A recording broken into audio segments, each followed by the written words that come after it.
बिस्मिल्लाहिर्रहमानिर्रहीम। अस्सलाम वालेकुम। आज हम बात करेंगे अल्लाह तबारक व तआला के अस्मा हुस्ना में से 33वें नंबर के नाम पर, और वो है अल-हलीम। अल-हलीम का माना है बुर्दबार, इंतहाई बुर्दबार, मुतहम्मिल मिजाज। तो गोया कि अल्लाह तबारक व तआला का ये ख़ास नाम है अल-हलीम, और अल्लाह तबारक व तआला से बढ़कर कोई बुर्दबार नहीं है। और ये अल-हलीम कुरान करीम में 11 मरतबा अल्लाह तबारक व तआला ने मुख्तलिफ़ मकामात पर दोहराया है।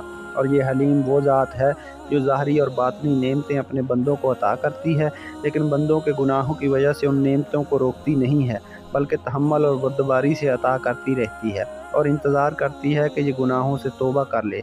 ये बुर्दबारी अल्लाह तबारक व तआला के अलावा किसी और में नहीं हो सकती, और वो इसलिए हलीम है। इसका सबसे बड़ा फ़ायदा ये है, अगर किसी शख्स को आफ़तों मुसीबतों ने घेर रखा हो, आम तौर पर उस पर आफ़त और मुसीबत आ जाती हो, उसको उसकी समझ भी ना आती हो कि क्यों आई है, तो वो हर नमाज के बाद 88 मरतबा इसको